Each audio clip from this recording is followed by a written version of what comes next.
Hello everyone, Radhe Radhe सभी को। मैं आ गई हूँ आप सबकी फेवरेट स्टोरी कलर्स टीवी का। मेघा बरसिंग का न्यू एपिसोड लेकर। आज का एपिसोड बहुत ही इंटरेस्टिंग और धमाकेदार होने वाला है। तो वीडियो में एंड तक बने रहने के लिए वीडियो को लाइक करिएगा, सब्सक्राइब करिएगा और बेल आइकन को प्रेस करना ना भूलिएगा। आज के एपिसोड में आप देखने वाले हैं कि जैसा कि मेघा को मनोज ने 4 महीने के लिए बेहोश किया होता है, जो कि उसको नींद का इंजेक्शन देके सुलाता है। तो 4 महीने बाद होश में आती है। तो वो देखती है कि बाहर मंडप सज रहा होता है। तभी वो अलका से पूछते हैं कि अलका ये सब क्या हो रहा है। तो अलका बोलती है आज तेरी शादी है मेरे बाप के साथ। तो वो रोने लगती है और घबरा जाती है। बोलती है अलका कुछ भी करो, इसको रोको, ये क्या हो रहा है, ये सही जो भी हो रहा है ये ठीक नहीं हो रहा।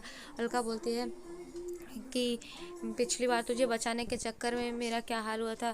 तो इन लोगों ने जो भी मिला, बेल्ट, डंडा, कुछ भी मुझे मारते थे। तो मैं इस बार ऐसा कुछ नहीं करूँगी। तभी अलका जो ऐसे बोलती है तो मेघा को थोड़ा वो लगता है। तभी अलका बोलती है कि आखिर तुझे पता है ना कि सब आदमी एक जैसे होते हैं।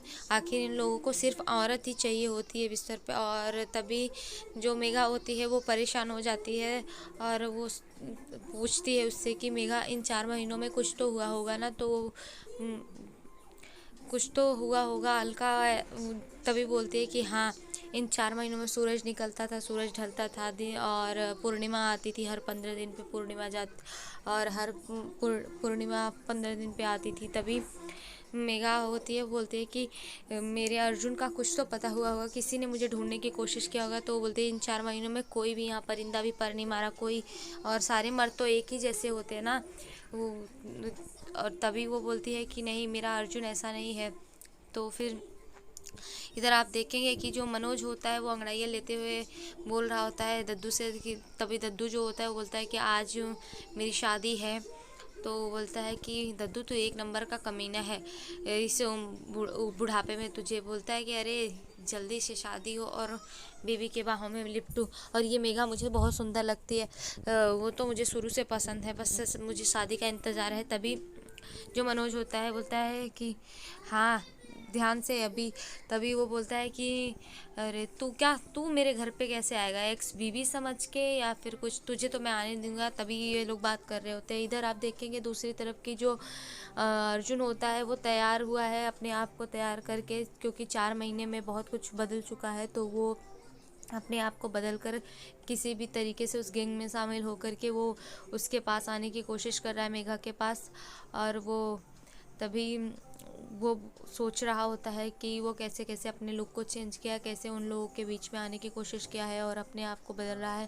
तभी वो बोलता है कि मेघा मैं आ रहा हूँ, हाँ थोड़ा लेट हो गया, वो ऐसा सोचता है। इधर मेघा जो होती है वो दुल्हन के गेटअप में तैयार होती है और जो तैयार हो रही होती है। तभी वो जो अलका होती है, अलका से बोलती है कि अलका अलका तुम्हें लगता है कि ये जो हो रहा है वो ठीक हो रहा है मेरे साथ? तो पता है ना कि मैं एक शादीशुदा और प्रेग्नेंट औरत हूँ, फिर भी मेरे साथ। अलका तुम्हें क्या लगता है तुम इन लोगों का साथ दे रही हो? ये आदमी लोग सब ऐसे होते हैं। अलका को समझाती है, लेकिन अलका उस समय कुछ नहीं बोल रही होती है और वो भी सोच रहे थे। वो बोलती है अलका तुम प्लीज़ मेरी मदद करो, किसी भी तरीके से मुझे यहाँ से निकालो। अलका समझ में नहीं आ रहा है मुझे कि मेरे साथ क्या हो रहा है। और वो बहुत घबराई हुई होती है, वो बार बार अलका की तरफ हेल्प के लिए बोलती है। इधर अलका से वो हाथ जोड़ रही होती है। तभी मनोज आ जाता है वहाँ पर और मनोज आकर के बोलता है कि रेडी हुई कि नहीं। तभी अलका बोलती है कि हाँ रेडी हो चुकी है। और जो मेघा होती है वो भी तैयार हो जाती है और वो उसको लेकर के अलका बाहर जाती है मंडप की तरफ। उधर देखती है कि मंडप में सब कुछ सजा हुआ होता है और इंतज़ार हो रहा होता है, लेकिन वो फिर से डरी हुई होती है और वो अलका का हाथ पकड़कर कस कर के हेल्प के लिए उसे दिखाती है। लेकिन वो बोलती है कि तुमसे कुछ नहीं हो रहा तो कोई बात नहीं, लेकिन मैं अपने लिए कुछ करूँगी। जब तक मेरी सांस चले तब तक मैं अपने लिए कुछ करूँगी, मैं ऐसे हार नहीं मान सकती। और तभी वो एक पिन निकालती है। तभी वो अपने आप को कुछ करने ही वाली होती है तो अलका उसका हाथ पकड़ लेती है और बोलती है परेशान मत हो, मैंने सब चीज़ों की व्यवस्था कर ली है। और वो बोलती है कि प्लीज़ अभी तुम कुछ ऐसा मत करना जिससे कि तो मेरा प्लान फेल हो जाए। और तभी वो बताती है कि ये जो औरतें हैं, ये यहाँ पर जो खड़ी हुई हैं औरतें, इनके हाथ में जो सिंदूर दिख रहा है ये सिंदूर नहीं, ये मिर्ची पाउडर है और ये औरतें तुम्हारी हेल्प करेंगी यहाँ से जाने में। तभी मेघा जो होती है वो खुश हो जाती है। तभी आप देखेंगे कि जो मनोज होता है वो आता है और तभी सब बोलते हैं साहा आ गए, साहा हाजिर हुए और उसका जय जयकार लगाते हैं। यहाँ पर सारी औरतें खड़ी रहती हैं जो सिंदूर ऐसा सिंदूर लेकर के, तो मनोज को सिंदूर ही समझ में आता है पर वो तो मिर्ची पाउडर होता है। वो बोलता है इतने सारे सिंदूर यहाँ पर क्या हो रहा है, से एक ही सिंदूर तो एक ही होना चाहिए ना।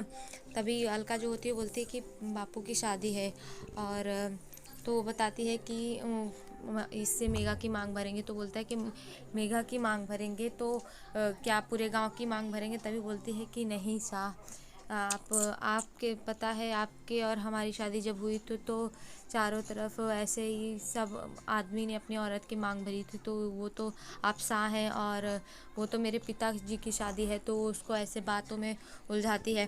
तभी इतने में मनोज देखता है कि वो दद्दू वहाँ पर आ जाते हैं और दूल्हे के गेटअप में अच्छे से तैयार हुए रहते हैं। सो उनको देख कर के सभी देखने लगते हैं। तभी बोलते हैं क्या दद्दू क्या छिछोरापंती करता है, आज तो तेरी शादी है। तो वो जो होता है शराब पीते हुए आता है और आकर के मेघा के पास बैठ जाता है और तभी बोलता है पंडित से, पंडित जी जल्दी जल्दी शादी कराओ, मंत्र पढ़ो। और तभी पंडित बोलता है कि दूल्हा दुल्हन को चुंबन करके मांग में सिंदूर भरेंगे। और तभी जो दद्दू होता है वो मेघा की तरफ जाता ही है किस करने के लिए। तभी मेघा जो होती है वो मिर्ची पाउडर लेकर के उसके आँख में डाल देती है और उसके बाद वो फिर से मिर्ची पाउडर लेकर के मनोज की आंखों में भी डाल देती है। तभी वहाँ की सारी महिलाएं जो होती हैं जो एकत्रित हुई रहती हैं वो सब लेकर के सभी आदमियों के आंख में डाल देती हैं। तभी मेघा मौका पा कर के वहाँ से भाग जाती है और अलका उसको भगा के ले जाती है और उसकी हेल्प करती है। तभी मनोज वहाँ पर ज़ोर ज़ोर से चिल्ला रहा होता है कि कुछ भी करो, में कोई पानी लाओ दो और मेघा को भागने मत दो। लेकिन मेघा जो होती है वो अलका के साथ वहाँ से चली जाती है और अलका उसको एक अच्छी जगह से एक सुरक्षित रास्ते पे ले जाती है जो कि छोटा और शॉर्ट होता है और वो वहाँ पर मेघा को ले जाती है। तभी मेघा जो होती है वो उसको थैंक्स बोलती है और बोलती है कि पता नहीं कैसे मैं तुम्हारा एहसान चुकाऊंगी और वो उसको धन्यवाद करती है। तभी वो बोलती है कि कोई नहीं, और वो बार बार अपने बच्चे को महसूस करते हुए रहती है वहाँ। तभी वो उतरने की वहाँ से कोशिश करती है और जो मेघा होती है वो जाने की कोशिश करती होती है और अलका को वो आखिरी बार गले लगाती है और फिर वो बाबा जी से प्रार्थना करती कि बाबा जी पिछली बार तो मेरा प्लान फेल हो गया था लेकिन इस बार मेरी हेल्प करना ताकि मैं यहाँ से भाग सकूँ, यहाँ से निकल सकूँ। और वो प्रार्थना करती है। उसके बाद यहाँ पर जो मनोज होता है वो और दद्दू वो लोग मिल करके उसको ढूंढ रहे होते हैं और अलका वहाँ पर आती है। तभी अलका उसको पानी देती है और वो ज़ोर ज़ोर से चिल्ला रहा होता है कि कहाँ गई मेघा, कहाँ गई, और चिल्ला रहा होता है।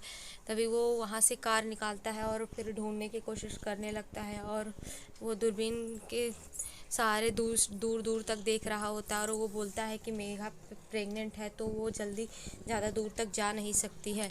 और वो दद्दू से भी बात करता है कि मेघा प्रेग्नेंट है तो वो ज़्यादा दूर जाएगी नहीं। तभी वो बोलता है कि यहाँ पर दो रास्ते हैं और जिस रास्ते से मैं हूँ इस रास्ते पर से वो जा नहीं सकती, वो एक ही रास्ता है और दूसरा रास्ता जंगल की तरफ जाता है जहाँ आदमखोर जानवर होते हैं, तो वो तो अब तक में उसको खा गए होंगे। तो बोलता है कि नहीं, और बोलता है कि वो जंगल के रास्ते से ही गई होगी। तभी दद्दू बोलता है कि मैं कुछ भी कर लूँगा, लेकिन मैं सर्दी में बिना बीवी के रह लूँगा लेकिन मैं नहीं जाऊँगा वहाँ पर।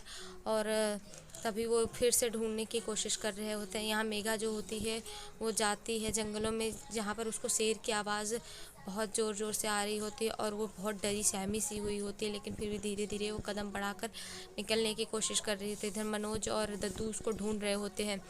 तभी अचानक से उसको शेर की आवाज़ आती है और वो डरी हुई सी रहती है। उसे लगता है कि कहीं वो आदमखोर शेर ही तो नहीं है जो मेरे पास आ रहा है। और वो फिर जैसे ही बढ़ाती है इतने में आप देखेंगे कि अर्जुन जो होता है वो आ जाता है, वो उसका हाथ पकड़ लेगा और मेघा बेहोश हो जाती है। और तभी अर्जुन जो होता है उसको आराम से लिटाता है और फिर उसके पेट पर हाथ रख के और बोलता है कि मेघा, इन 4 महीनों में मैंने तुम्हें और जूनियर को मिस किया, मेरी सांसें चल रही थी तो तुम दोनों की वजह से चल रही थी। तो आज के एपिसोड में बस इतना ही। सो मिलते हैं आपसे नेक्स्ट एपिसोड में। अगर वीडियो पसंद आई हो तो वीडियो को लाइक करिएगा, सब्सक्राइब करिएगा और बेल आइकन को प्रेस करना ना भूलिएगा। तब तक के लिए राधे राधे।